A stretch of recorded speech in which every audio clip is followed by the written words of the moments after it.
Hello दोस्तों, नमस्कार। आज हम लोग लेके आए हैं करंट की सीरीज भैया अपनी, जिस कड़ी में चल रही थी डेली करंट वाला वीडियो वाला लेके आ गए हैं भैया हम लोग।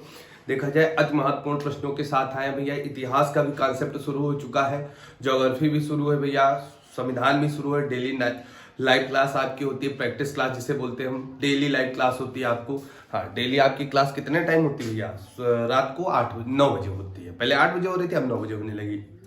देखो, करंट की बात की जाए भैया, करंट के अति महत्वपूर्ण 5 प्रश्नों के साथ हम आए हैं। जैसे पहला ही क्वेश्चन इतना महत्वपूर्ण है भैया। लिखा है वैज्ञानिक बर्ड एटलस, है ना। बर्ड माने का पक्षी। हाँ, वैज्ञानिक बर्ड एटलस। अब वैज्ञानिक बर्ड एटलस जारी करने वाला भैया कौन है? भारत। ये भारत का क्या है? पहला। भारत ने पहला एटलस जारी, एटलस का मतलब समझ रहे हो, मानचित्र जारी किया है। किसका? पक्षियों का। पक्षियों का भारत ने पहला मानचित्र जारी किया। और भारत में किस राज्य ने ये जारी किया? केरल ने। दो बातें याद रखो।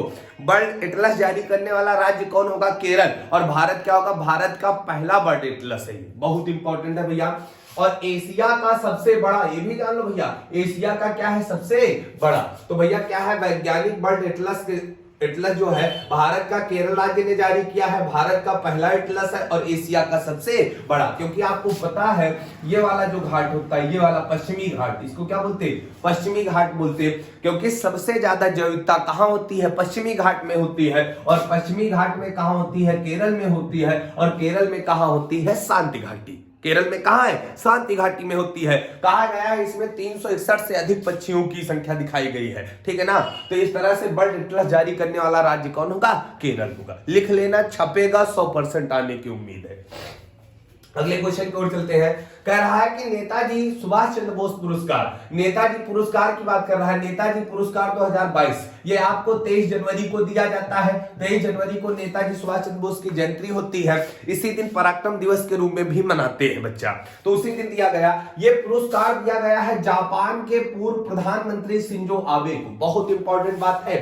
नेताजी पुरस्कार 2022 किसे दिया गया? शिंजो आबे को दिया गया। ये जापान के क्या है? पूर्व प्रधानमंत्री है। क्या है? पूर्व प्रधानमंत्री है। इनको 2021 में पद्म भूषण से सम्मानित किया गया था। शिंजो आबे को 2021 में पद्म भूषण से भी क्या किया गया था? सम्मानित किया गया। हाँ, फूमियो किसिडो ये क्या है? जापान के वर्तमान में प्रधानमंत्री। ये क्या है? वर्तमान में प्रधानमंत्री। तो याद रखना है, नेताजी पुरस्कार 2022 से किसे सम्मानित किया गया? शिंजो आबे को।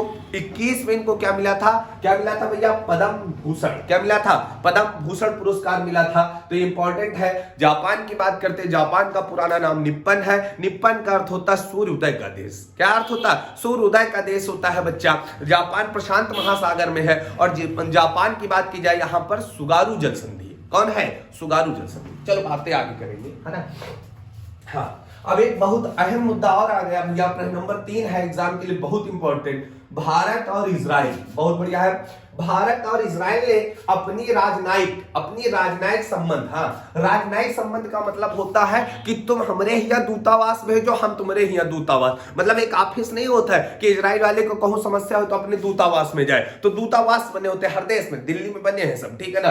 तो इजराइल और भारत के दूतावास मतलब भेजे वाले संबंध के कौन सी वर्षगांठ है? तो ये कार्यक्रम शुरू हुआ था भैया 1992 से शुरू हुआ था। तो ये इनकी कौन सी वर्षगांठ मनाई है भैया?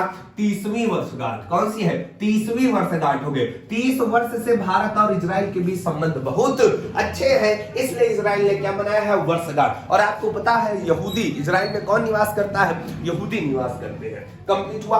हाँ देखो, यहां से 1992 में राजनयिक संबंध स्थापित है, मतलब दूतावास वाले, है ना। तुम हमारे यहाँ भेजो, हम तुम्हारे यहाँ, 1992 से।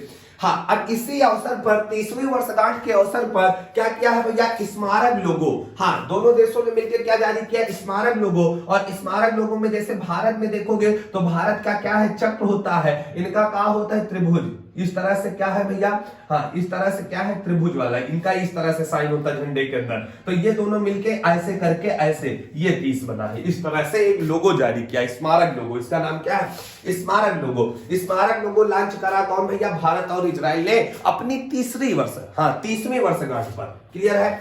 हाँ, हेरान ड्रोन। हाँ, एक ड्रोन होता है जो ऊपर फोटो खींचम देखे हो, तो इसका नाम क्या है? हेरान। बहुत खतरनाक ड्रोन है। इसको भारत को दिया, किसने दिया? इजराइल ने। किसने दिया?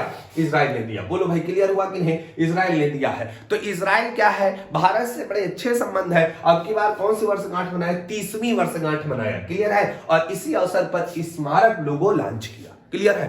देखो कितने महत्वपूर्ण प्रश्न है, लिख लेना, पक्का आएंगे। वही प्रश्न मैं करा रहा हूं जो एग्जाम में आने 100% है। चलते भाई अगले क्वेश्चन की ओर चलते हैं। कह रहा है डिजिटल संसद ऐप। कह रहा है डिजिटल संसद ऐप। देखो डिजिटल संसद ऐप की बात की जाए तो इसको लॉन्च किया है, तो इसको लॉन्च किया है भैया, किसने लॉन्च किया है? लोकसभा अध्यक्ष। हाँ, लोकसभा अध्यक्ष ने लॉन्च किया। और लोकसभा अध्यक्ष कौन है बच्चा? ओम बिरला जी है। कौन है? ओम बिरला जी है। इनका नंबर कौन सा है? 17वें नंबर के है। ये कहां से है बच्चा? ये राजस्थान से। राजस्थान के कोटा से इनका संबंध होगा। कोटा शहर चंबल नदी के किनारे है। कोटा किसके किनारे होगा? चंबल नदी के किनारे होगा। कंप्लीट हुआ? हाँ, चलो अगले क्वेश्चन की ओर चलते हैं। अगला क्वेश्चन देखा जाए तो हाँ, आदि बद्री बांध है ना। आदि बद्री बांध के बारे में बात की जाए, इस समय चर्चा में था, एक नया बांध बनाया गया है। आदि बद्री बांध की बात की जाए, इसका निर्माण जो है हरियाणा और हिमाचल प्रदेश दोनों राज्य मिलकर कर रहे हैं। तो आदि बद्री बांध का निर्माण कौन कर रहा है? आदि बद्री बांध का निर्माण कौन कर रहा है? हरियाणा और हिमाचल प्रदेश मिलकर कर रहे हैं। ये दोनों मिलकर कर रहे हैं बच्चा, दोनों राज्य मिलकर कर रहे हैं। इसमें क्या होगा? सोम नदी, ये छोटी छोटी नदियां हैं बच्चा, सोम नदी का पानी सरस्वती नदी में डाला जाएगा। मतलब सोम नदी का पानी सरस्वती नदी में डाला जाएगा। सरस्वती नदी का क्या करना है? कायाकल्प करना है। इसलिए क्या किया जा रहा है? सोम नदी का पानी सरस्वती नदी में डाला जाएगा। समझ गए होंगे। अब यहां से 3 फैक्ट हमने लिख दिए, तीनों एग्जाम के लिए इंपॉर्टेंट है। भारत का सबसे बड़ा बांध कौन है? हीराकुंड। कौन है?